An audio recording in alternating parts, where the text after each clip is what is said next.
Om Asato Ma Sadgamaya Tamaso Ma Jyotirgamaya Mrityurma Amritam Gamaya. Om Shanti Shanti Shanti. Om, lead us from the unreal to the real, lead us from darkness unto light, lead us from death to immortality. Om, peace, peace, peace. Namaste and good afternoon. Back to this afternoon session. We have till now all along been in the realm of duality. What do I mean by duality is there are two orders of reality or two fundamental realities. One is consciousness, the rest is matter, Chetana and Jada. That's what we have done. When we do the Viveka between Drashta and Drishya. So I am the Drashta and everything else is Drishya for me. Known or unknown. But this simply means there are two kinds of realities. This is not Advaita. Now we are going to move into Advaita. Non-duality. That means there is one reality without a second. And what is that reality without a second? It is you, the consciousness. What appears as other than consciousness, this Jagat, this world, will now be analyzed and will be shown as nothing other than you, the consciousness. Materialism does exactly this, but there's just the opposite. What materialism does is it reduces consciousness to matter. What is our general mainstream view of our consciousness? It is that consciousness is born of brain processes today. That's what we think. This is not, in principle, not even one step ahead of the old materialism of the Charvaka, which said that in the body there are many materials, due to their interaction, something which is not there in the body earlier, consciousness, suddenly is produced. They give the example of chewing pan. So in the pan, the constituents of the pan, there is nothing red, but when you chew them together, your tongue becomes red or your mouth becomes red. So that red color is produced by the mixture of the elements in the pan. And they say just like that, there are a mixture of elements in the body which produces consciousness, which was never there earlier. But it's a product of material processes. And that's what the Charvakas will say. What Vedanta or Advaita does is just the opposite. What it does is the two things are interacting, consciousness and matter, and it says matter is actually emergent or is an appearance in consciousness. This Jagat is an appearance in Brahman. That's why the doctrine of Jagat Mithya is important. Why Mithya is important? Falsity of the world. In that case, you cannot count the world along with consciousness. So consciousness is the only reality that is counted. In the dream, in our dreams, you see other people, you see other places, sky and the earth and trees and animals and plants and rocks, so many things, just like the waking world. Yet upon waking up, what do we say? Oh, it was just a dream. How many things were there in the dream? Actually nothing. It was just I. It's not that nothing was there. I was there. And it was the whole thing was my imagination. If you saw 1,000 people in the dream, after waking up, you will see only one was there. That was I, the dreamer. Those 1,000 people were nothing other than my imagination. They were appearing in my mind, dreaming mind. Similarly, Advaita Vedanta says, there is only this one consciousness. And everything else appears in this consciousness. And since only this consciousness exists, that which appears to consciousness as other than consciousness cannot be counted along with consciousness. You cannot say, here is consciousness. Yes, I am aware, I am consciousness. But also there is mind and body and tables and chairs and people and buildings and sky and earth. Thousands and thousands of other things, millions of other things, you cannot say. Because they are all nothing but this consciousness which is experiencing them. Like a dream. How to understand this? Like a dream. But this means the world must be regarded as not real, as second reality apart from consciousness. That is why Brahma Satyam Jagat Mithya. A very important doctrine. Brahma Satyam Jagat Mithya. When Sri Ramakrishna was asked, "Sir, tell me what is spirituality in one sentence." He replied, Brahma Satyam Jagat Mithya, Eti Dharana Karo. Brahman is real, world is an appearance. Assimilate this, contemplate this truth and assimilate it. And then he kept quiet. Swami Brahmananda writes, Tini chup kariya rohile. He fell silent after that, meaning that there is nothing more to be said in spirit. This is enough to give you spiritual realization, this teaching. Alright, so we are entering into that. This is Advaita. Till now it was not Advaita. Whatever we have said till now, Sankhya philosophy can easily tell us that. Whatever we have said. But what we are going to go into now, that is beyond Sankhya. Sankhya is still dualism. Prakriti Purusha dualism. Consciousness and object. Both are real. But Advaita is non-dualism. Consciousness alone is real, and what appears to consciousness is nothing but itself, appearing in the guise of various names and forms. Okay. Now, I'm going to go into the verses which will talk about non-dualism. 2 verses we will read, and then I'll explain. This is a very big step forward. If the first class, verse number 1, I told you it's the most important verse in the whole book. It is true. It was the doorway to Advaita. But this class is Advaita. Now you've entered into the room called Advaita. Verse number 13. Shakti dvayam hi mayaya. Shakti dvayam hi mayaya.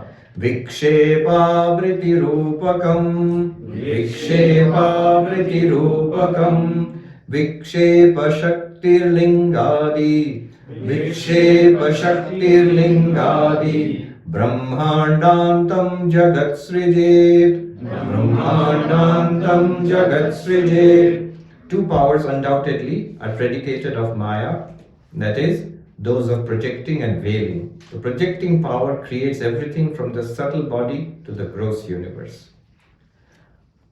So this consciousness, Atman, Drashta, it has a power called Maya. What does this Maya do? It projects this universe. And the manner of projection, which we will talk about next, it shows that this universe is false. Therefore, non-duality is established. Number 14. If it actually produced the universe, you can't say that it is false. If you from a seed has come a tree, you can't say that the seed has projected a tree. Seed has actually transformed into a tree.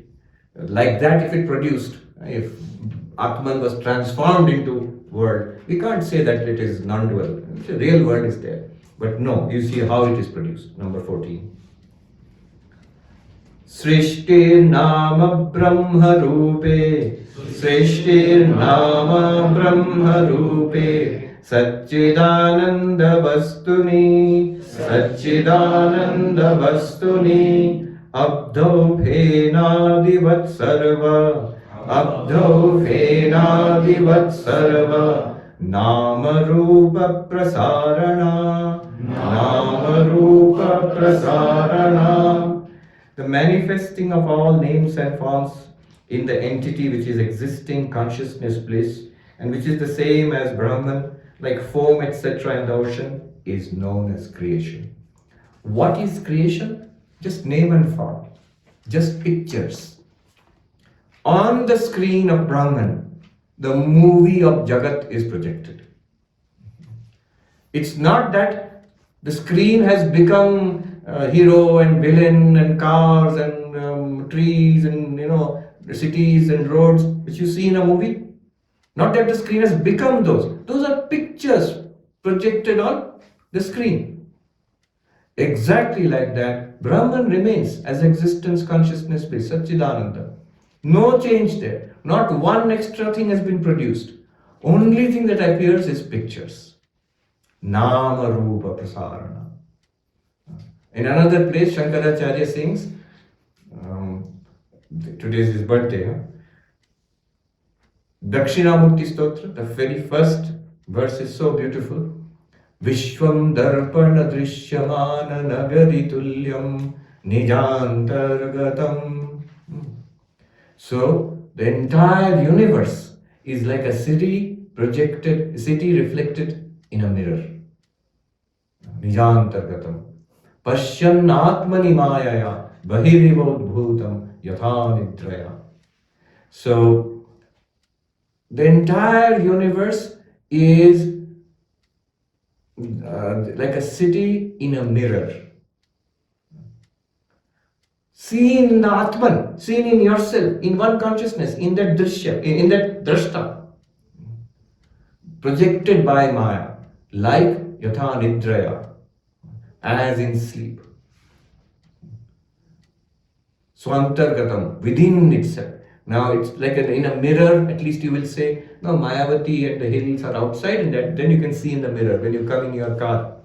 You can see in the mirror, you can see the ashram and everything. But it's outside, so it's reflected there. Here it is said, Nijantargatam, Shankaracharya says. They didn't have TV screen in those days or mobile screen. Today you would have said like a city scene in your mobile screen. Nothing outside. It's in the mirror itself it appears. So when you see the city in a mirror, you see houses and people and parks and trees. But when you touch, what is there actually? Glass, mirror. In the mirror, is there a house? In the mirror, is there a human being? In the mirror, is there a park and plants and flowers? Nothing. Just glass. There are names and forms, pictures appearing in the mirror. Similarly, in the mirror of consciousness, the drashta, which we have found out already, what is drishya is appearing in the drashta. Earlier, we made a sharp division, drashta and drishya. Now we are saying the drishya is not apart from the drashta. We are asking this question, what is the drishya? So it is the drashta alone. In the drashta appears all these drishyas. We will explain all this, we will go in deep into it. But let me point out at this point, very nicely, one sadhu put, he said, drashta drishya se alag hai, so to theek hai. Mahatma ji वो तो ठीक है, लेकिन कभी आपने सोचा है दृश्य क्या दृष्टा से अलग है? It is true that the drashta is apart from the drishya, as we distinguished, we did Viveka, Drig Drishya Viveka. So you, the drashta, you are different. I is different from the forms. Mind is different from the eyes. Sakshi is different from the mind. So drashta is different from drishya, correct? But the drishya, this world, this body, this mind, is it different from the drashta consciousness? So what do you mean? If A is different from B, then B must be different from A. So if I say, this book is different from the table. This book is different from the table. So the table is also different from the book. If drashta is different from drishya, then drishya also must be different from drashta. What do you mean drishya is not different? Huh? What do you mean that क्या drishya भी drishya drashta से अलग है? कभी सोचा है? No, it is not like that. How do you know these two are different? You can see one without the other. You can see book, no table. See the table, no book. So that, and two of them you can see together. But they are two different entities. They can be experienced separately. So they are separate, independent entities. However, if I say table and wood, now wood is separate from the table. How? Wood existed before it was a table. Wood is existing now when it is a table. You touch it, you say touch wood. One day the table is broken, sold up for scrap wood, wood would be still there. So wood exists independently of the table. But now if I ask you, so wood is different from the table in that sense. But if I ask you, is the table different from the wood? Huh? You're looking for something. Is the table different from the wood? No, the table is not different from the wood. The table is a name and a form and a function imposed on the wood. How do you know? What gives you a clue that this is the case? You cannot see the table apart from the wood. You can see the wood apart from the table, but you cannot see the table apart from the wood. You cannot see the wave apart from the water. You cannot see the pot apart from the clay or the ornament apart from the gold, if it's a golden ornament. Similarly, Have you ever seen Drishya apart from Drashta? It's a trick question. Of course you don't. So Drashta is the one which has to see. So anything that is seen by Drashta. Can Drishya be experienced apart from Drashta? No. Can Drashta be experienced apart from Drishya? Yes. Deep sleep. No Drishya. So the Drashta is always there. Drishya comes and goes. So Drishya, it gives you a clue. You can ask, is Drishya something apart, independent, separate from Drashta? It is entirely dependent upon the Drishti of the Drashta. Okay, this is the background. The universe experienced by you, the consciousness, is not different from you, the consciousness, does not constitute a separate, countable reality. Therefore, it is non-dual. It's not second, not a separate thing apart from you, which you cannot count consciousness, and then universe, you cannot count consciousness, and it appears as something different, but it is non-dual, not two. Now this I will explain in the next 45 minutes. I'll explain 3 times. This is a difficult topic, no doubt about it. I am consciousness experiencing things. It's not difficult to understand. But the things which I experience are nothing but me. That is not so easy to understand. This next step, non-duality, this goes beyond Sankhya. So 3 times I will explain. 1 time I will explain in the traditional Advaitic way, the way it has been put here in these shlokas. How you would learn it if you learned, say from Vedanta Sara, if you learn from the Upanishads. Second, I will give a detailed explanation from the broad perspective of Indian philosophy. Third time, I will explain with a very subtle meditative experience, which will show us this world is nothing but ourselves. Everything in this world, you will see it is exactly the opposite of the Drig Drishya exercise. Seer is separate from seen, it will be just the opposite. Whatever is seen is nothing but you. And it will be shown in experience. As in experience we saw, I am the seer apart from the seen. Now we will see the seer is nothing apart from me. So 3 times. First time, classical Advaita Vedanta. Second time, broad general explanation bringing in many elements of Indian philosophy. Third time, meditative experience. Alright, first, classical Advaita Vedanta. So what is this universe? Upanishads all say it is nothing but Brahman.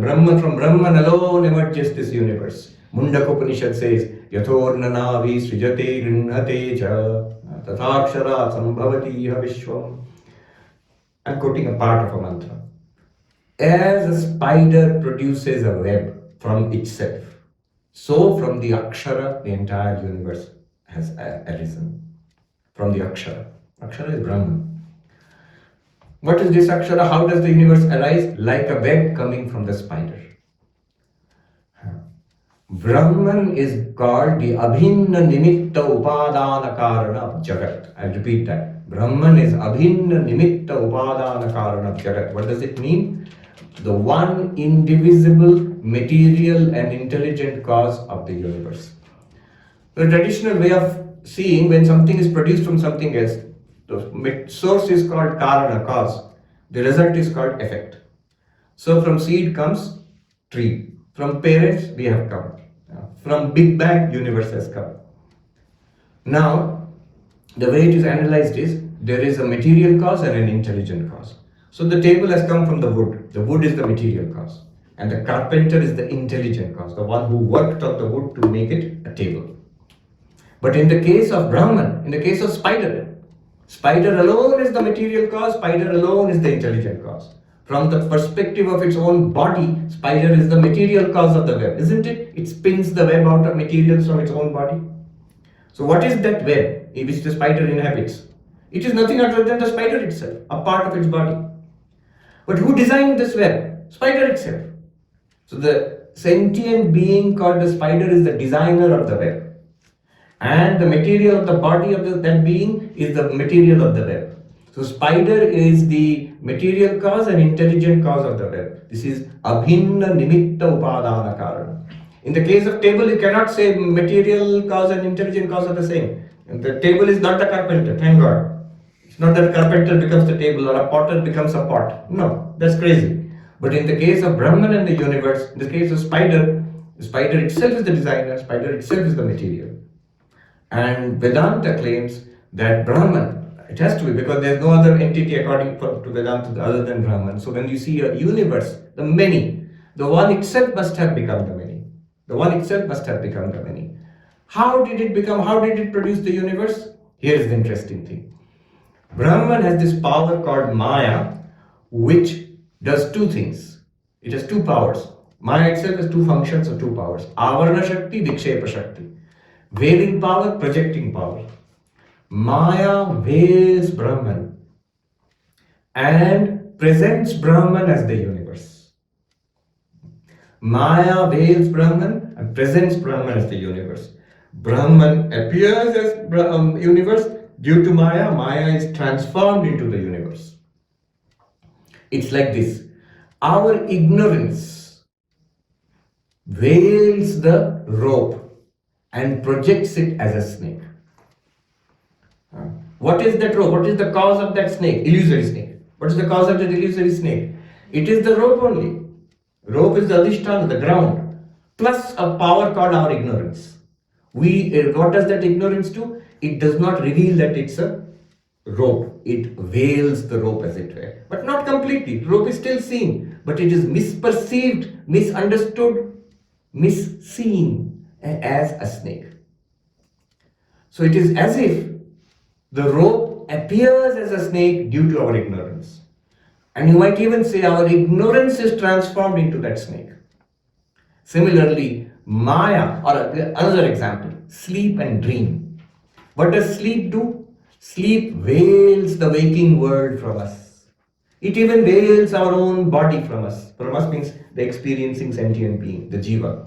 My own sleeping body, I'm sleeping in the bed, it's night, all is bedroom, all is forgotten.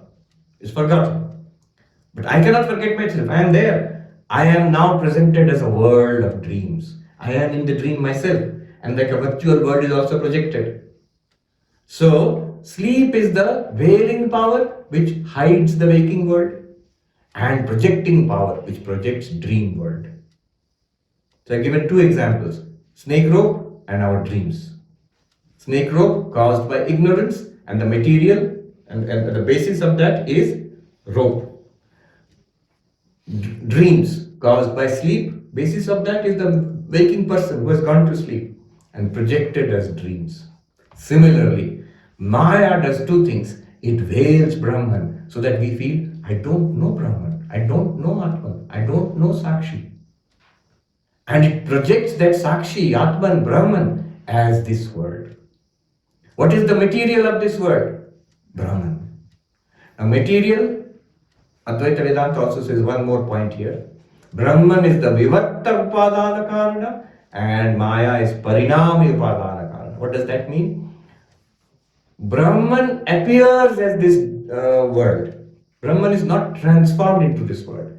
So one thing, cause appearing as effect without being actually transformed into effect. This has a technical name, Vivarta, the appearance theory of causation.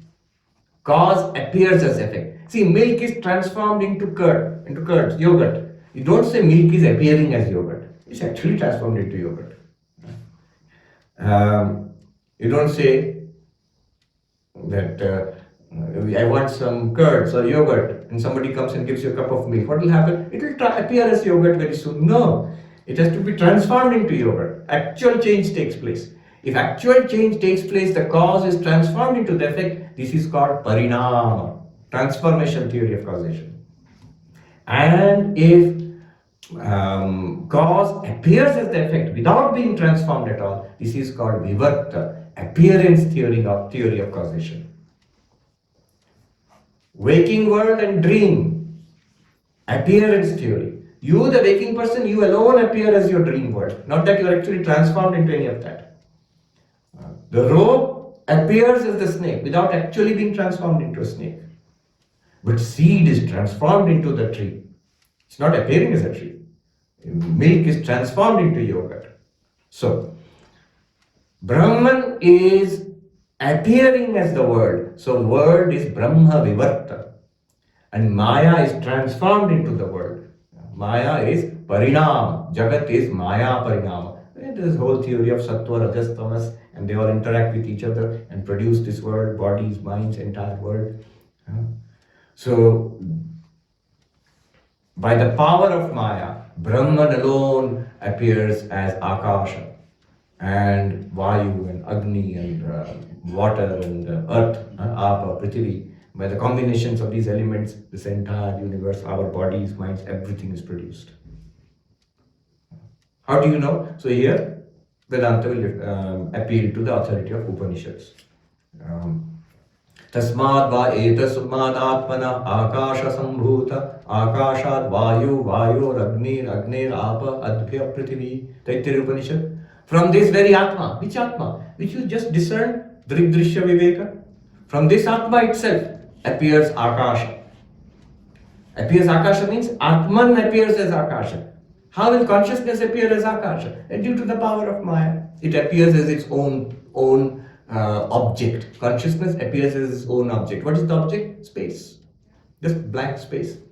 But a material space, object. And then it appears as wind and fire and earth and water and earth. And by the mixture of these elements, the universe is formed, bodies are formed, and so on. Or in modern terms, you can say so many elements of the periodic table, or atoms and electrons and protons and or even quarks, whatnot. So that is all the appearance of Atman through the power of Maya as this material universe.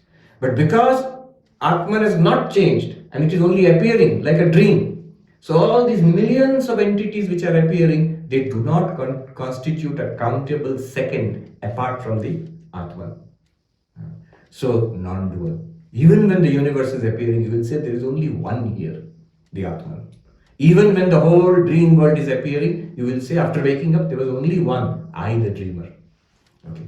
This is the classical Advaitic view. I won't say it's an explanation. This is the paradigm they use for explaining what is this Jagat. And now you can say why they say Advaita, Brahman is Advaita, non-dual, because this Jagat, though it appears, because Brahman only appears as this Jagat, not really transformed, there is really no second reality apart from Brahman. Brahman alone is appearing. That's why Jagat Mithya. Because Jagat Mithya, Brahma Advaitam, non-dual. Is this part? I mean, the general idea, sketch is clear? Yes. Just one question, Maharaj. Have we created another entity or concept called Maya? So that will be the big question. All of this rotates, revolves on this whole question of Maya. Till now you are saying Brahman is consciousness only. I am. Am is existence. I is consciousness. Existence, consciousness. That's what you are saying. Now you are bringing in a power which makes Brahman appear as something, hides itself and then appears as this world. The answer here is subtle.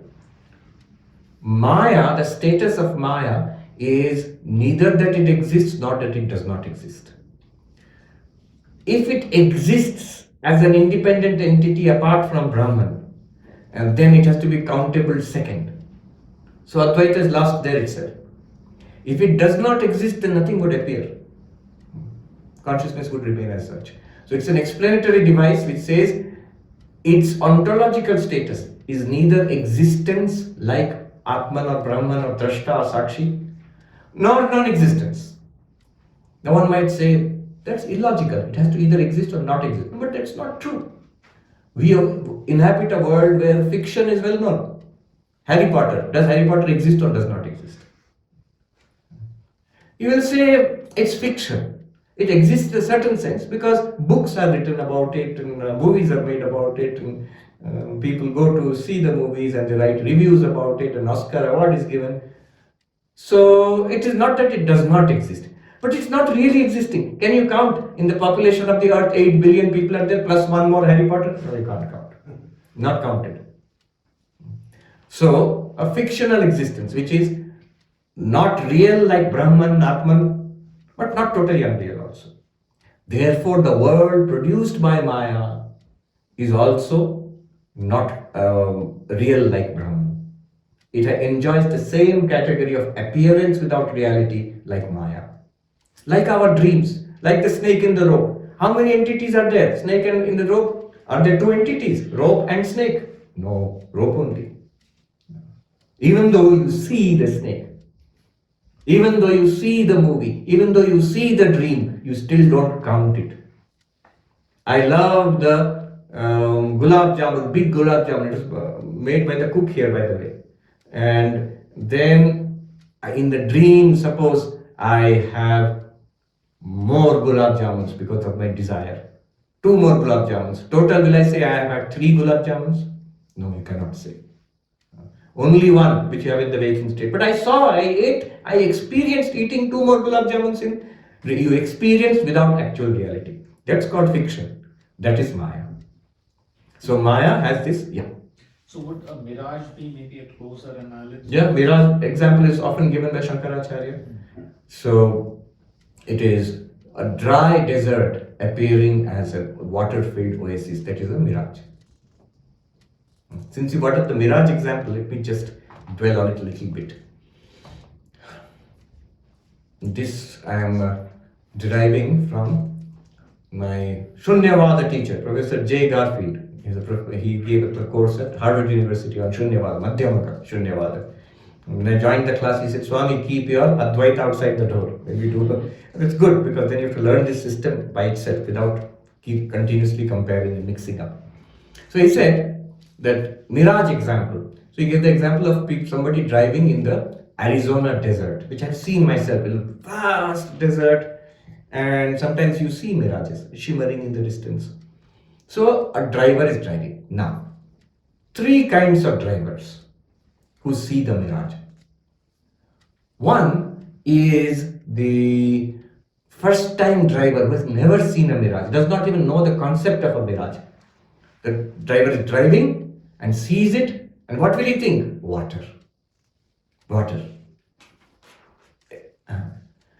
Second is the driver who is an expert driver, who has driven many times and seen many times, fully understands what is a mirage. Driving. What will he see? Mirage. He will say, oh, there's a mirage. He knows there is no oasis there. There's a mirage. Straight away. Third is in between, slowly getting experience, who has read about the concept of mirage. First time he sees a mirage, he understands. Theoretical knowledge is there. What will he see?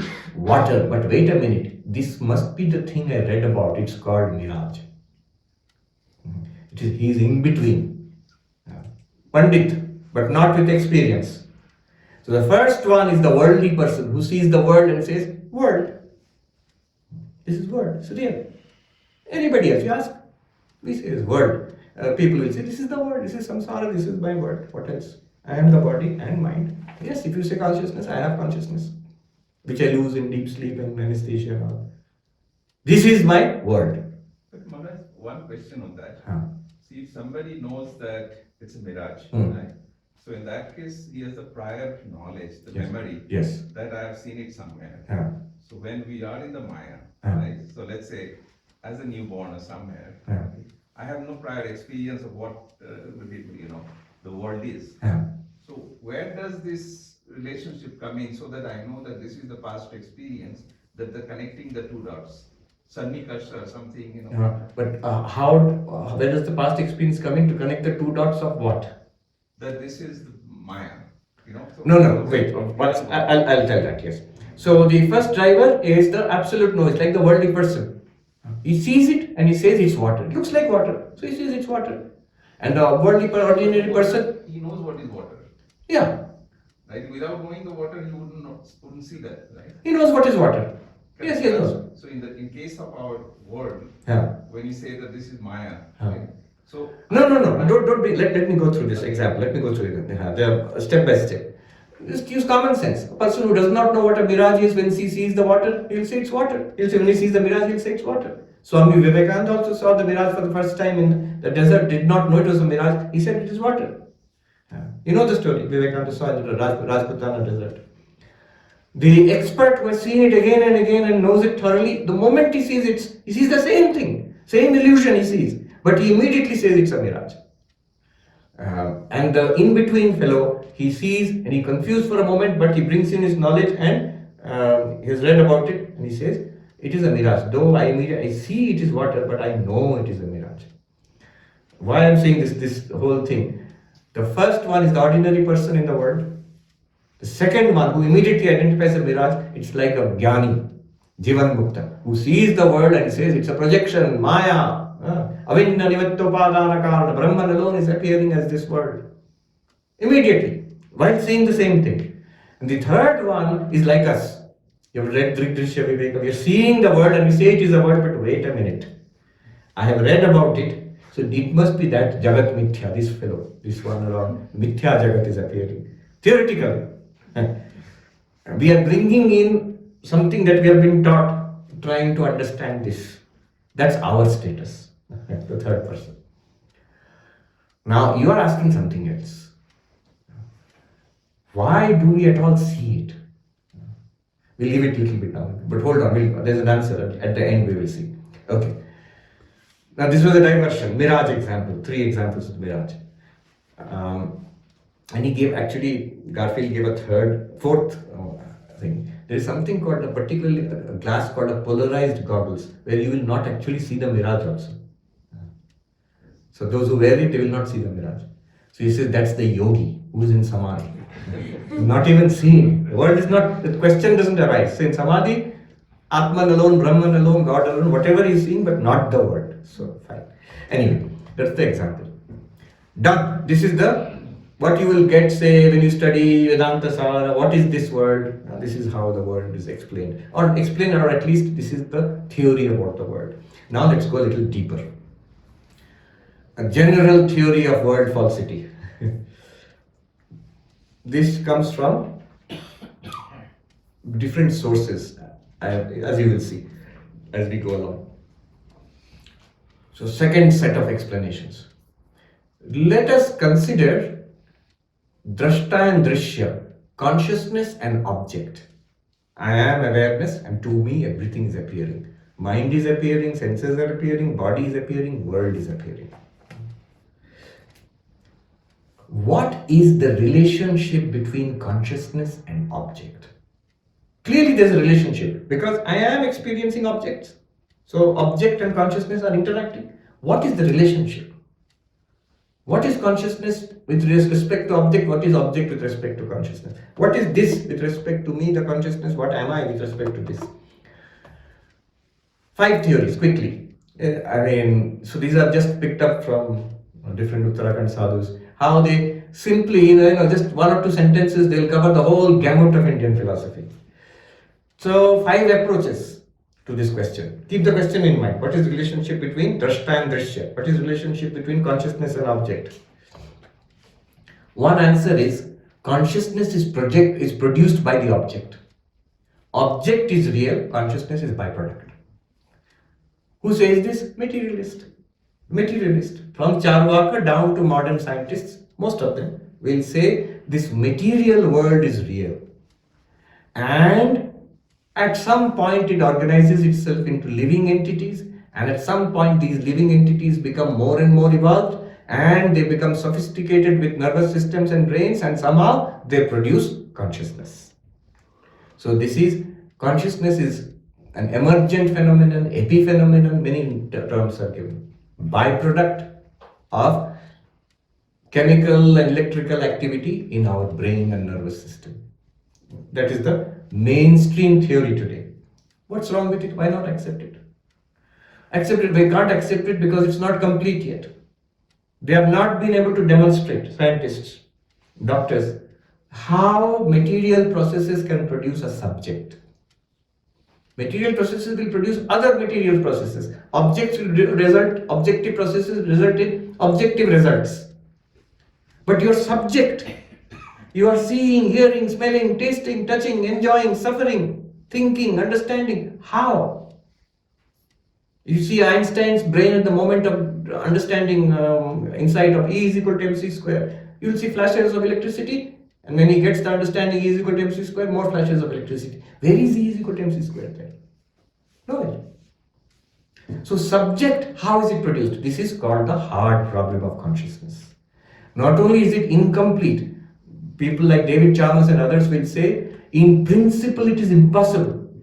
You will never be able to explain it through material processes. And we can discuss this more. I've talked about it in many forums actually, especially with the rise of AI. I use that as a strong argument. Now AI can do so many things.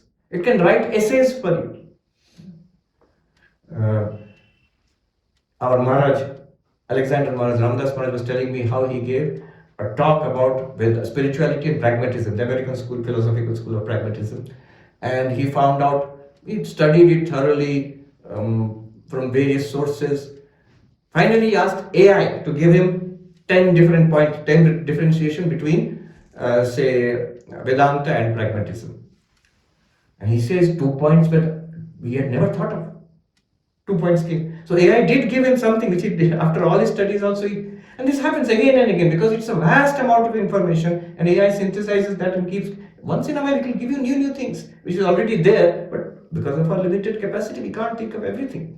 Somebody designed Sarvapriyananda AI, in UT, Texas, in the computer science department, PhD students, and they demonstrated for me. They had fed it with 1000 hours of my lectures.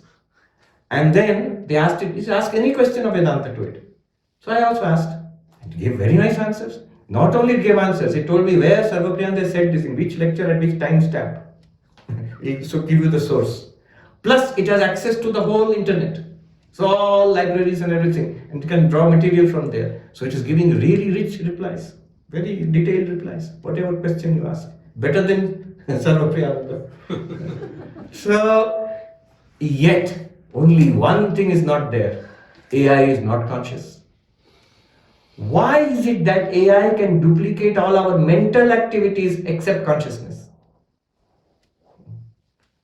It is intelligent, it has memory, it even uses sensors, it can drive a car, Google car, it can write essay, it can compose poems, it is writing short stories, it is making paintings, composing music, creativity, intelligence, decision making, memory, motor activities like driving in a complex environment. Everything is possible. These are complex, difficult tasks.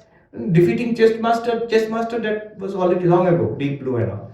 So all of this is possible, except consciousness, which is very simple. First person experience. What does consciousness give us? Anubhava. First person experience. Why is it that these systems don't have it? Not only that, my more serious question is more subtle. Why is it that there is no beginning to, no grasp on the problem also? All these theories, they'll have only some vague theories about how to make something conscious. It's a matter of complexity. Brain is very complex, make AI more complex, it will become conscious somehow. How can, if 2 pieces of stone do not become conscious, if we arrange million pieces of stone, will it become conscious? No. It's a matter of connectivity. Many millions of connections in the brain will become conscious. One philosopher said, so suppose you connect, you give an example, 1 billion people, it's a philosophy paper, 1 billion plus people in China, now you can use India also. Everybody is given mobile phone. They all get connected. What is geo network? Has the geo network become conscious? No matter how many connections you make, it will not become conscious. They are objective processes. From objective processes, more complex objective phenomena can arise. This you can understand so well in Drig Drishya Viveka, because all your intelligence, creativity, these are all in the buddhi. Dhivrittaya sakshi drige vanatu drishyate.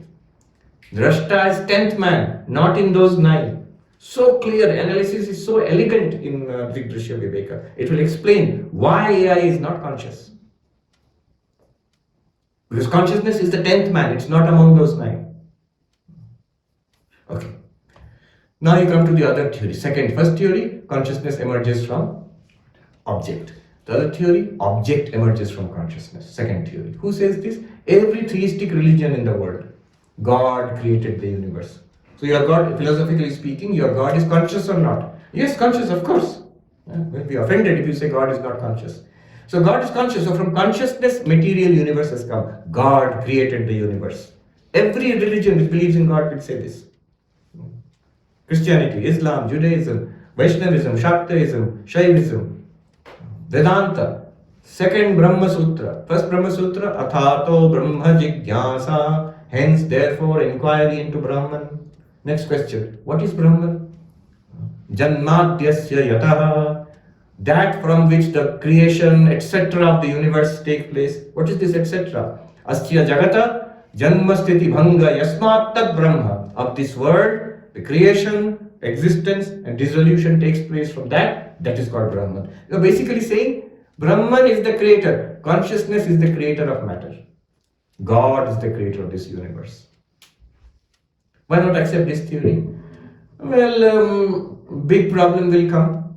Richard Dawkins and Christopher Hitchens and all, they will all disprove God exists. As Richard Dawkins says, only dumb people believe in existence of God. It's very difficult to prove the existence of God. A separate God who creates this universe. How will you prove? Where is this God? Evolution, modern cosmology can give you better theories than some unproved God creating this universe. Third theory, consciousness did not create object, object did not create consciousness. Both exist parallel. Drashta did not create Drishya, Drishya did not create Drashta. Both exist in parallel.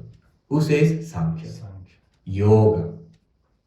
And today panpsychists like David Chalmers, that they are saying consciousness cannot be explained by brain function, cannot be reduced to brain function, can be correlated with brain function. Therefore, you have to presume that consciousness is a fundamental reality of this universe. Just like matter, energy, the main forces are there in this universe, you have to assume there is something called consciousness which interacts with matter. This is actually a theory being considered seriously now.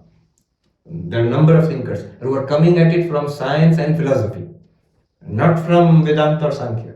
So, but this is the oldest philosophy in India. Sri Ramakrishna, Swami Vivekananda said, Kapila is the first philosopher of the human race. What did he say? There are two realities, consciousness and its object, Purusha and Prakriti. And they interact. Where do they interact? Here. Today we chanted, 13th chapter if you remember, Yavat Sanjayate Kinchit, Kshetra Kshetragyo Sanyogat. It is by the interaction of consciousness and matter, field and field knower, that everything in this universe is there. See, in your own body, field and field knower. You are the knower of the field, drashta, consciousness, and the body, mind is field, object.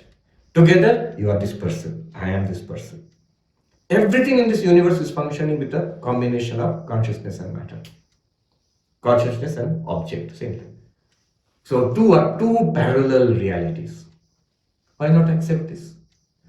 The serious problem of any dualism, interaction. If they're totally different, if consciousness and matter are two different things, consciousness is not matter, matter is not consciousness. Matter does not produce consciousness, but consciousness does not produce matter. They're totally different. How do they interact? You're saying they're interacting. Here they're interacting. You are observing matter. How? If you are different from matter completely, at which point will you come in contact? Make it a very simple, naive question. If two things interact, they have to come in contact.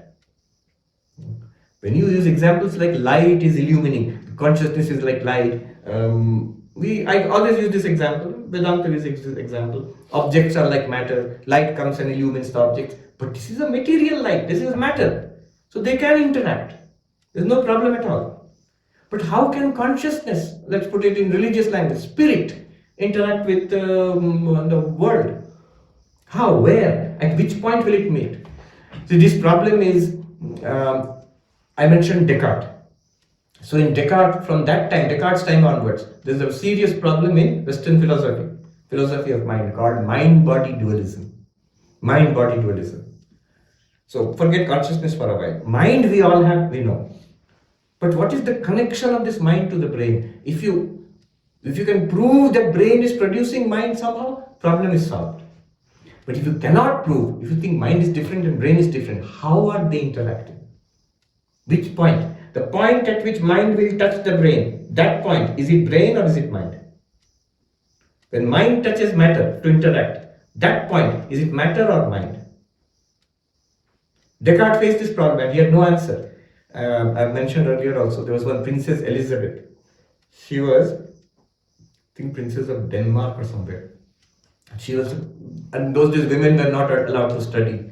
But she was royal family and she was very intelligent and she was very interested in all these things. So she would correspond with Descartes. And her correspondence is very interesting to read. And very modestly written that, pardon my poor feminine brain, I can't understand, but how your mind is interacting with the body? So he says he invented that. What is that? Pituitary gland, or which one? Something he mentioned, one part in the brain. Amygdala or something. Maybe amygdala. Something he mentioned, maybe pituitary gland or amygdala. So there the mind and the brain are interacting. So she again asks, but pardon me for again asking this, but I can't understand. You see, I'm just a poor woman, I don't understand. That gland is part of the body, isn't it? It's a physical thing. So how will the mind, which is according to you non-physical, at which point will it touch? That point is physical or non-physical? Now Descartes is in trouble. He invented something called vapor. He said, no. Mind does not touch the brain. Mind, there are some vapors in our nerves. Mind is pushing the vapors and vapors are pushing the nerves. Then only body is functioning. She luckily let him off. She didn't push it further. Vapor is material, it is matter or matter. So, same problem will be there. That is the old problem. Same problem will be there with, if you say, Purusha and Prakriti, consciousness and matter. How are they interacting?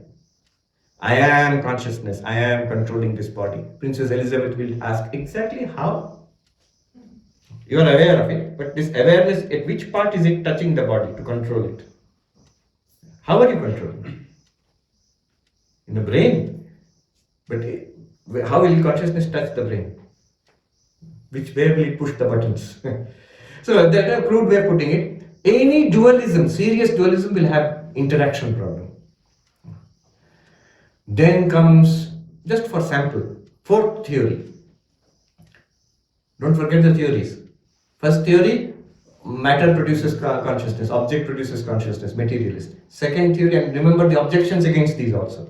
Second theory, God produces matter, consciousness produces object. Third theory, no one produces the other. They are eternal realities continuously interacting. Yoga, Sankhya, panpsychism today, David Chalmers. Then fourth theory, just for sample, from Buddhism. This is exactly that Sadhu had said. Neither produces the other, neither is interacting with the other, neither is real. They are dependent realities which arise and fall together. Buddhism says this. Nagarjuna says, your so-called consciousness and object, notice one thing. Subject is available only when there is object. Object is available only when there is subject. They rise and fall together. Chandrakirti, commentator on Nagarjuna, he gives the example of two bales of hay. In village they tie together and make it lean against each other. If you remove one, the other will fall. Consciousness and object, they depend on each other. When you remove one, the other will go. Notice, you will give the same example of deep sleep. You say, when deep sleep consciousness is there, then you say, no. You remove the object, word, no subject is remaining. Example, deep sleep. No, but we experience deep sleep where we wake up and say, all that is your back calculation. You want that consciousness will continue. That's why after waking up, you're making all these fancy theories. There is the joke about the accountant. I hope no accountants are here. So the interview is going on. One person who has applied comes for the interview panel and says, what is your qualification? Sir, I am an engineer. He says, all right, answer the question. What is 2 plus 2? He takes out some instruments, makes measurements and says 2 plus 2 is between 3.9 and 4.1 approximately. 2.9. Then like that, every profession, some very funny answer is there. Finally, accountant comes in. What's your background? I've done accountancy. So what is 2 plus 2? Tell. And he closes the door and comes up to the interview panel and says in hushed voice, how much do you want it to be? Sir, I will do that. Whatever do you want? So, Like that, you Vedanta in Shunyavadi will say, you want that consciousness to be continuous. Okay, there is consciousness in waking, there is consciousness in dream, but consciousness disappears in deep sleep, in anesthesia, in coma. You are just making up these things that after waking up you realize that you experience blankness. It is deep sleep is not absence of experience, it's experience of absence, all fancy words. Basically, object went and consciousness went. So consciousness and object are empty, they arise and fall together. And then what's the reality then? Then Nagarjuna, he will not say. No positive thesis about reality. Is there a reality? Does the reality exist? Does consciousness exist? Nagarjuna will say, not that it exists. So consciousness does not exist, not that it does not exist. So it both exists and does not exist, not that it both exists and does not exist. So neither is true. That not that consciousness exists and not that it does not exist. Not that also. Chatushkoti vinirmukta tattvam.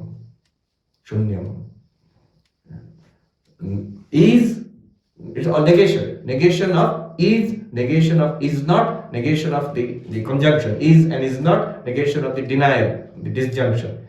Neither is nor is not, negation of that also. Chatushkoti vinirmukta tattvam. So that is the fourth theory about consciousness. Fifth theory is Advaita theory. These are just samples. Many more theories can be there. There are in Indian philosophy. Advaita theory says consciousness is not produced by object, object is not produced by consciousness, object and consciousness are not two independent realities interacting with each other. It is also not true that both are empty. No. The simple fact is object is an appearance in consciousness. Look at your own experience. Where do you find consciousness? Where do you find object? In yourself, you are conscious. And you are conscious of objects.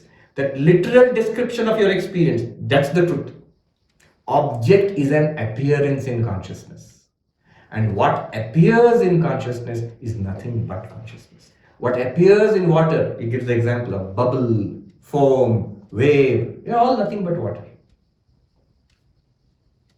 What appears in the dreaming mind is nothing but the dreaming mind. What appears in consciousness is nothing but consciousness. The world is consciousness.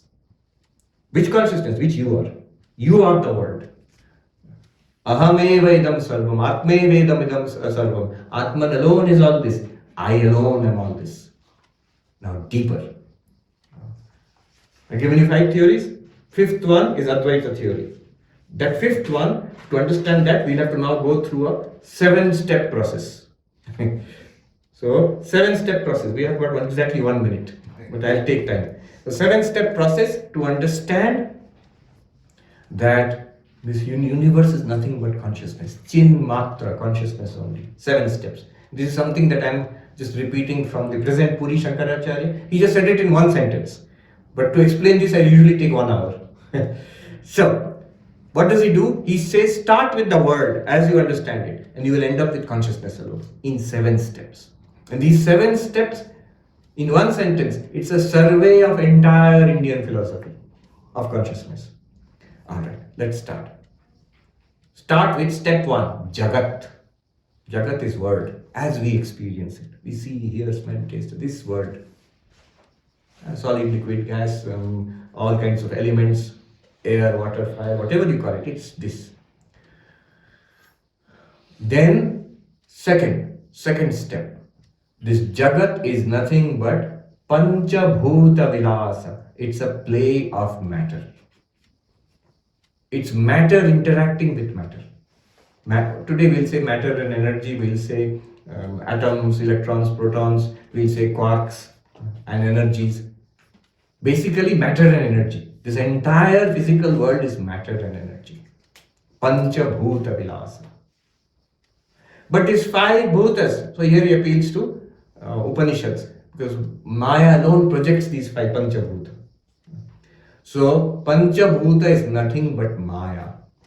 Maya Vilasa, step 3. At this point, one might object, just a minute, isn't this a jump? Step 2, people will accept. That's the materialistic view. But step 3, what is this Maya? You said this, all material things are Maya. Now, I was thinking about it. But if you look at what modern science is coming to, cutting edge thinking, it's basically something like that. This thing struck me when I was reading. There's one Rebecca Goldstein. She's a philosopher, but also philosopher of science. So she's written a book about the great mathematician and logician Gödel. So a book about him. In the introduction, she says, the greatest discoveries of 20th century science. Just consider those discoveries. How they are revolutionary. Because what was the expectation before that, and how these discoveries, they were not in line with the expectation. They overturned the expectations. She says Einstein's theory of relativity. Then Heisenberg's theory of uncertainty. Heisenberg. And then Gödel's theory of incompleteness. Why this is surprising? Because she gives an explanation. For example, in mathematics, there was someone called Hilbert who had a whole program that mathematics will be complete if these 10 questions are answered. Some problems he set out. The whole mathematics will be, the job will be done in a big picture. And Gödel showed it cannot be done. A theory, a whole system of thought is either complete but it will be inconsistent, or if it is consistent in itself, will be incomplete. There will be some things which cannot be proven within that system of mathematics, that level. At another level, it may be proven. So, now I don't understand that. Very difficult stuff, very sophisticated mathematics, but just the idea that it is incomplete. But when I was reading this, it struck me. Look at the names: relativity, incompleteness, uncertainty.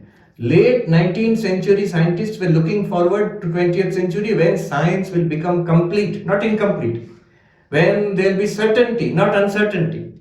Absoluteness, not relativity. They had a mechanistic universe in mind. Everything should be down to the depths, everything should be precisely set up. And now you are showing with further advance in science, it cannot be done. There's one physicist, mathematical physicist, John Barrows. He writes these nice books. There's one book called Impossibility. And he says every branch of fundamental science, physics, mathematics, when you push it to its limit, you come across paradoxes. It's not that you have finally a complete body of knowledge which will explain everything nicely. We are unable to do that. As you advance further, you hit paradoxes, impossibilities. This basically is the heart of Maya. That there is no complete solution, no certain solution, no absoluteness in an objective explanation of this world. So, anyway, Shankaracharya did not say all this. He said Maya Vilas. Panchabhuta, if you try to understand in depth, it will become Maya Vilas, play of Maya. Incomplete, uncertain, and relative. But Maya is no reality apart from consciousness. We said Maya is not an absolute ontological reality, second reality. No, it is the power of consciousness. Power to make the one appear as many, make the rope appear as the snake. So it's a power. It's not separate from consciousness itself. So Maya Vilas is nothing other than Chid Vilas. It's the play of consciousness. Remember, what is the play of consciousness? What are we talking about? This world, Jagat, is the play of consciousness. Chid Vilas. If you stop here, this is Kashmiri Shaivism. Kashmiri Shaivism. Is that the fourth one? Jagat, step 1. Panchabhuta Vilas, step 2. Maya Vilas, step 3. Chid Vilas, step 4. This is Kashmiri Shaivism. According to Kashmiri Shaivism, the world is real, but it is consciousness. Consciousness has actually produced a real world. Why? Because consciousness is dynamic, it vibrates, it changes, and it produces this. Chid Vilas. Now we ask, as an Advaitin, does consciousness dance? Does consciousness vibrate? Does consciousness change? Dance, vibration, change, aren't they all Drishya? If something dances, jo jahan ka hai usko wahi rehne dijiye. The dance is in the dancer, not in you, the watcher. You are not dancing, the dancer is dancing. The changer is changing. But you are not changing, you are the experiencer of that. Consciousness does not do vilasa, play, vibrate, dance, change. No, that's a poetic way of saying. Philosophically, that will not stand. If actually consciousness changes. We started the very first thing. Change in consciousness is impossible. Either you have to say change is observed or not observed. If observed, it becomes drishya, not drashta. If not observed, why talk about it? So chid vilasa is not possible except in poetry. It is chid vivarta, appearance of consciousness. Vivarta, cause appearing as effect without changing. Chid vivarta, fifth. But if something is appearing as something else, cause is appearing as effect, then that so-called effect is nothing but the cause. It is full of the cause only. If rope is appearing as snake, if you investigate that snake, what will you find? Rope and rope only. If mirage is desert is appearing as water in the mirage, if you investigate that water in the mirage, what will you find? Sand and hot air shimmering. So the cause will pervade the effect. If the Jagat is Chid Vivarta, then this Jagat is full of consciousness. Chinmaya. Sixth step. Pervaded by consciousness. Now, question is asked at the final stage. Pervasion can happen in two ways. One is, room is dark. You switch on a light, light pervades the room. Room existed, but then light pervaded the room. The temple is there, you put one incense. And then the incense smell pervades the room. Room existed, temple existed, it was pervaded. That is one way. Another way is, this table is pervaded by wood. Wave is pervaded by water. What does it mean? Table is pervaded by wood. It is wood only. It is wood with the name and form and function of table. What do you mean? Wave is nothing but water. Wave is water only with the wave form and function and name. And it's nothing but water. This is nothing but wood. So this world, is it that there is a world and then consciousness goes and pervades it? No. It is consciousness alone with the name and form appearing as the word. So finally, Chinmatra. Chinmatra means consciousness only. So what was the sixth mana? Chinmaya. Chinmaya. Chinmatra. Vaishnavas say, Chinmaya Sham, Chinmaya Dham. Sham, Krishna. What is Krishna? Made of consciousness only. What is Vaikunta? Made of consciousness only. Chinmaya. Maya means pervaded by consciousness. Vyapta. But this Vyapti is what kind of Vyapti? It is actually consciousness with a name and form appearing as Jagat. So Chinmatra. Now 7 stages. Let's quickly run through them. Jagat. Word. What word? As you experience. If you analyze it, each stage is deeper and deeper analysis. Analyze it, it is matter and energy. Panchabhuta Vilasa. Analyze further, Maya Vilasa. Incomplete, relative, uncertain. I'm just using the terms in a non-technical sense. Because there are scientists who will immediately, those are very technical meanings, not Vedantic meanings. But in general, I'm taking the principle of it. Then Maya Vilasa, but Maya doesn't exist apart from consciousness, Atman, Brahman. So the Chid Vilasa. But can Chid do Vilasa, play, dance, vibrate? No. Chid Vivarta, appearance of consciousness. But appearance is always pervaded by the appearer. Dream is always pervaded by the dreamer. The dream world which you experience, every bit of it is what? You the dreamer. So Chinmaya. How is it pervading? Is it that there is a dream world and then you enter into it and then spread over the dream world? No. You alone appear as the dream world. Dream world is only you, dreamer only. Similarly, Jagat is Chinmatra, 7th stage. Consciousness only. So this is a very wide, big picture view of how Advaita Vedanta regards this world as consciousness only. You are consciousness, this world is nothing but you. So not a second reality apart from consciousness. Hence, non-dual, Advaitam. Consciousness Advaitam. Atma Advaitam. Brahma Advaitam. Brahman is non-dual. This is Advaitam.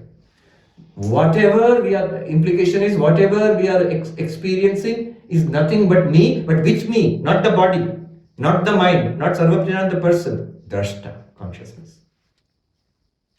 Okay. two very profound insights I will share with you before we go. I have not finished. Then we're going to go to the actual experience of the world as consciousness. Okay. Two important insights. To establish ourselves as drashta, we used Sankhya Viveka, separation. Drig Drishya Viveka. Advaita is not about separation, it's about oneness. To establish non-duality, we used Jagat Mithyatva, falsity of the world. Advaita is not about Jagat Mithyatva, it's about Brahma Satyatva. So, two things, separation and falsity, these are part of the Advaitic analysis. It is not the teaching of Advaita. The teaching of Advaita is Brahman alone exists.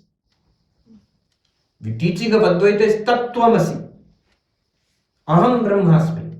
Teaching of Advaita is not that I am Drashta, this is Drishya. Teaching of Advaita is even not that Brahma Satyam Jagat Mithya. So just a minute, didn't Sri Ramakrishna say that? He said it. Shankaracharya also said it. But that's as a teaching to make you realize. But the final position of Advaita is non-dual Brahman alone is real. Or as Swami Vivekananda put it, the divinity within and the oneness of all existence. Vivekananda does not say, Drig Drishya Viveka I am teaching. Vivekananda does not say, falsity of the world I am teaching. No, I am teaching oneness. Teaching of Upanishad, teaching of Advaita as per Vivekananda is oneness of all existence. Is the divinity of yourself and of all existence. That is what Advaita wants to establish. Brahma-Advaitavada. Everything is Brahman or Brahman alone is. No second reality apart from Brahman. In order to establish this, we borrowed the Viveka from Sankhya. And we borrowed this, or we developed this system of Jagat Mithyatva. Some will say you borrowed it from Shunyavada, Buddhism. This theory. But anyway, whether we borrowed or not, those are secondary. Now notice, Sri Ramakrishna was asked once, is the world false? Sri Ramakrishna's answer was, why should the world be false? That's a step in Vedantic reasoning. The world is Brahman. Okay, this is just for our thing. Is it important to understand the falsity of the world? Certainly. Without this, you cannot establish non-duality. Is it important to do Drig Drishya Viveka? Certainly. Without this, you cannot understand that you are pure consciousness. But then finally, it must end in Aham Brahmasmi. Okay. Now, done. Yes. Maharaj is the same, with the same essence, was what Turiyananda Maharaj says that Brahma is Satya and Jagat. Brahma Satya, Jagat Satya, Satya Satya Pratishtita. Yes. Another time I was reading, Turiyanandaji and Mahapurush Maharaj were talking. I think Turiyanandaji said the world is an appearance, and Mahapurush Maharaj said the world, why should it be appearance? It's Brahman, God alone. And the person who records this, he said, when I heard Sadhu, it's in Mahapurush Maharaj's Shruti Katha. He says, when I heard this, I felt both were saying the same thing from two different perspectives. What is the meaning of falsity of the world? Chin matra. World is consciousness only, Brahman only. That's the meaning of falsity of the world. Okay. One question from the morning session. Wait, let us do the exercise. Don't forget the question. Okay. We will take it up. I remember your earlier question also. I will develop that earlier question. Where does this impression of the world come from? And the other question also, don't forget. You will ask in the evening. We will cut short our meditation because we'll do a little meditation now. Can we experience this just as we experience ourselves as drashta? Can we experience the world as consciousness? Yes. Using a variety of the same meditation, same Drig Drishya Viveka, but in a very different way. Very different way. It's a very subtle thing. Try to see if you can understand. Very simple, very direct. To make it easier, I will give an example which everybody will agree with. Modern science. When I am seeing this world, I am seeing people, there's asana, wooden beams, different colored shapes. I'm hearing sounds. But actually, all this is taking place in my brain. Science will tell me. In my brain, there are no people. There are no asanas and wooden beams, and I will die if one wooden beam is introduced into my brain. No. This vivid experience of the world is actually artificial. It has been recreated by the brain. With amazing clarity, it has been recreated. Now they are using, cognitive scientists are using computer words. It's being rendered by the brain. Donald Hoffman, in a dialogue, he said that more and more we study through neuroscience, visual processes is so much like virtual reality rendering. As you look around, what you are seeing is being continuously rendered by the brain. Okay. That means what we are seeing, exactly what I'm seeing now, it's not a book. Right now it is a recreation of some sensory inputs into the form, color, shape, contents of the book, entirely in the brain, according to material science. What is being seen is brain processes, built on information from outside. But nobody is directly seeing a book or a human being or directly tasting delicious food. Not at all. It's all electrical activity in the brain, nothing else. And that's by most common school level science. Okay, just keep it in mind.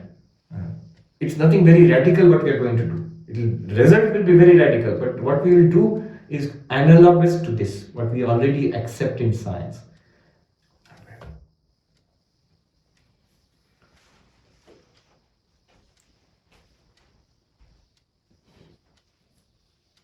Look at this book. Don't say I'm drashta, this is drishya. No. Do the opposite. Look at this book. This book is appearing to you. I will say 3 sentences. This book is appearing to you, the consciousness, in you, the consciousness, and therefore is nothing but you, the consciousness. What does it mean? When I say the book is appearing to you, it's appearing to me. Nobody will deny it. It's appearing to me. But let me ask you a question. Other than the seeing of this book, do you have any further data in your experience that there is a book outside? We have a lot of information theories in our mind. There is actually an external world theory. I'm not experiencing that. What I'm experiencing is already in my experience. I'm not. When I say there is a world and then I see it, but in my experience, I never experience a world apart from my experience of the world. You never experience book, now I come and see the book. No, already the book is in your seeing. Already the world is in my seeing, hearing, smelling, tasting, touching.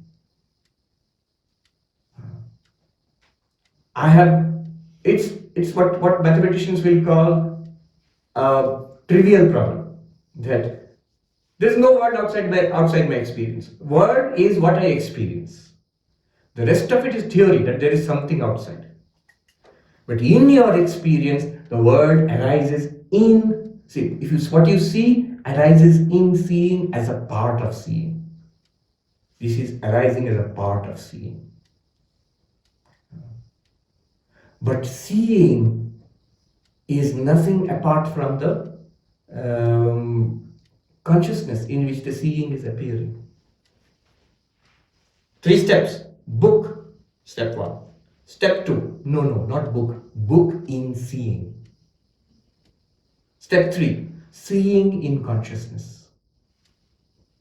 I'm aware. My awareness is colored by this seeing. It is my awareness only. This is seeing. Space, time, colors, shapes, this is seeing. Further in this seeing, I postulate those are outside things which I am seeing now. But those outside never in my experience. Take it in 3 steps. Use just seeing, then we can extend it to everything else. Anything that you see is part of the seeing. You have no experience of a book outside seeing. The form of a book, the color of the book, the shape of the book, by the very words, form, color, shape, these are parts of the process of seeing only. Form is part of seeing, color is a part of seeing, shape is a part of seeing. These are, even in scientific terms, these are simply being rendered in your brain.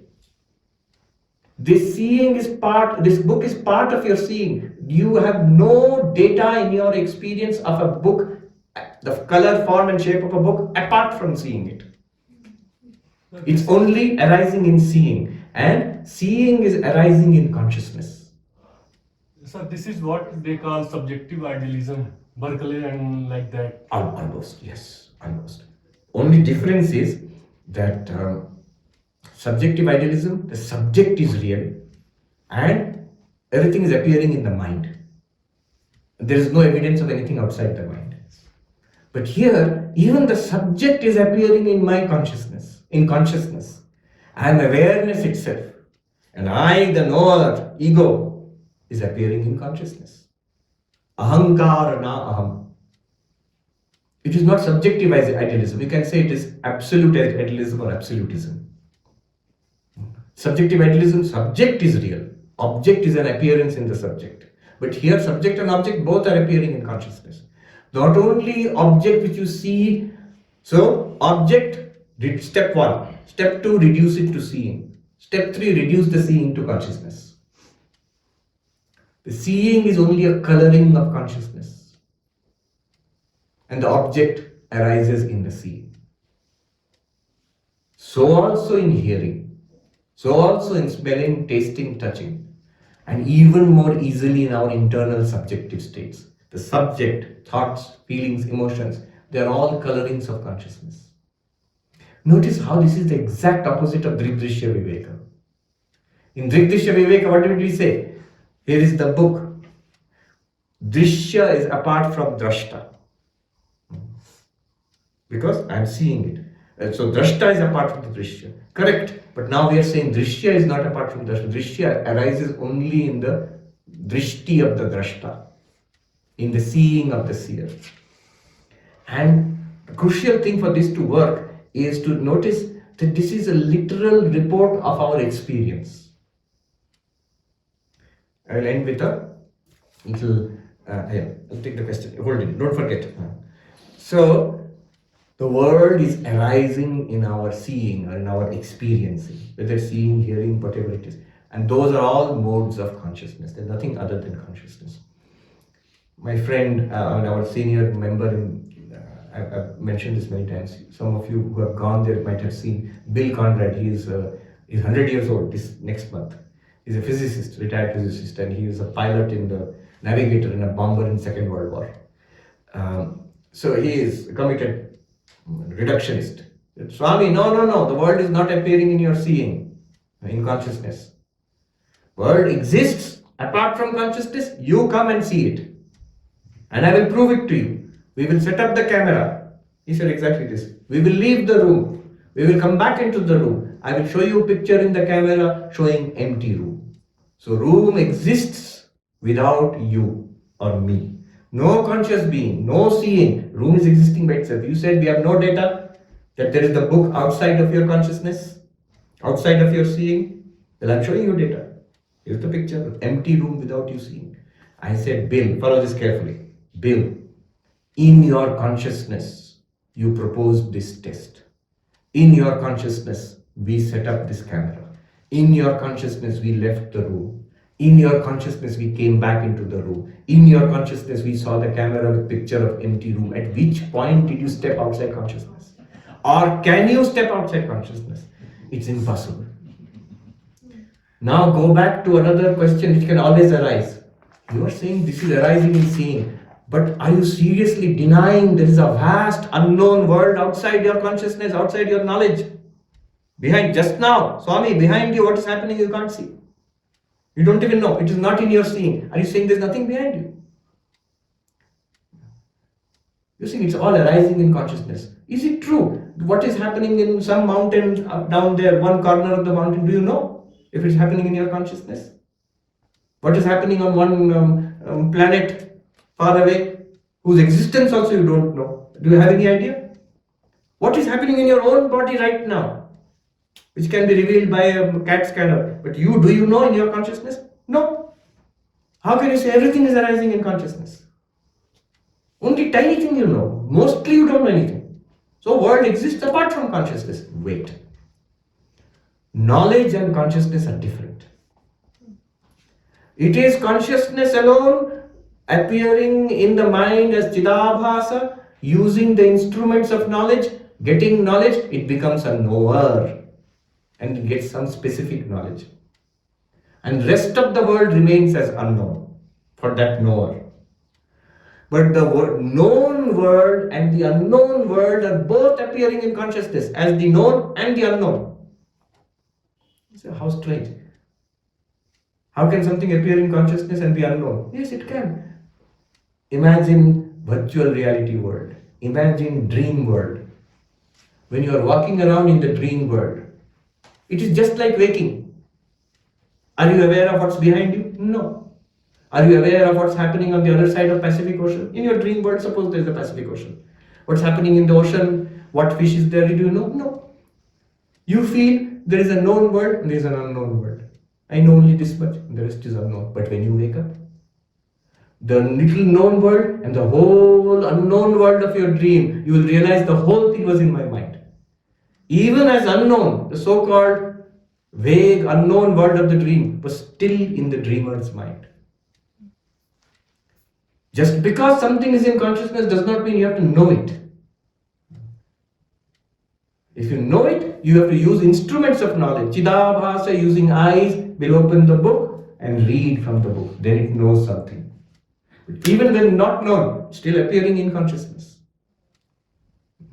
So, this is not an objection, this is not a damaging objection to the idea that consciousness is the ground of this universe. Done. Om Shanti Shanti Shanti Hari Om Tat Sat Sri Ramakrishna Arpanamastu. So, it's a difficult class and many concepts have been thrown around here and there.